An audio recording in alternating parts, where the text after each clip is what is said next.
Harap nonton videonya sampai selesai agar tidak gagal paham. Nabi Muhammad itu bangsa Arabnya dari mana? Nabi Adam itu bapak moyang kita. Nabi Adam itu punya keturunan, turun sampai Nabi Nuh. Nabi Nuh itu dari Nabi Adam sampai Nabi Nuh nggak ada bangsa Arab, semuanya sama. Nabi Nuh akhirnya punya 4 anak. Anak yang pertama namanya Kanaan, yang ditenggelamkan oleh Allah karena tidak beriman kepada kenabian ayahnya. Jangankan cuma anaknya Fulan bin Fulan, anaknya Nabi saja tidak beriman kepada kenabian, namanya Kanaan. Jadi jangan berharap karena anaknya si Ano kemudian dia jadi orang soleh, enggak. Karena ternyata anaknya Nabi Nuh itu bukan orang soleh. Satu, Kanaan. Baik, adiknya Kanaan bernama Syam. Syam ini punya keturunan, kemudian disebut dengan bangsa Smith.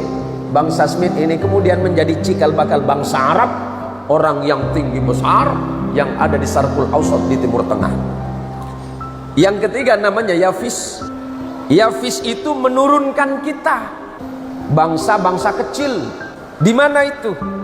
Di daratan Asia, termasuk Indonesia. Tubuhnya kecil mungil, kulitnya agak kecoklatan, berhidung pesek. Itulah keturunannya Yafis. Yang keempat, sambil pegang hidungnya, Bu. Oh, saya bukan keturunan bangsa Syam nih, saya Yafis. Yang keempat nama anaknya Ham. Ham menurunkan bangsa-bangsa Afrika yang berkulit gelap. Sam ini turun, punya keturunan namanya Ibrahim. Ibrahim bukan orang Arab. Kenapa keturunan Sam bukan orang Arab? Karena dia berada di Irak. Irak itu orang Babilonia. Ini biar jelas sejarah Nabi, Pak. Ya, sejarah nabinya biar jelas. Dari mana asal usulnya?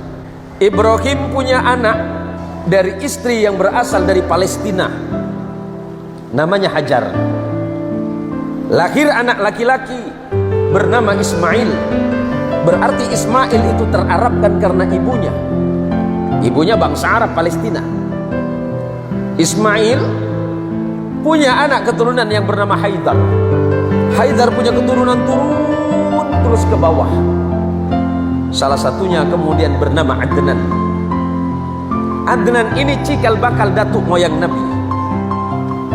Maka sering Nabi disebut dengan Arab Adnani.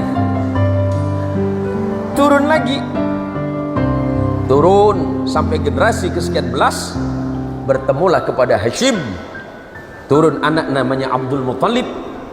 Abdul Muttalib punya putra namanya Abdullah, dan Abdullah punya putra bernama Muhammad sallallahu alaihi wasallam. Ini sejarah singkat.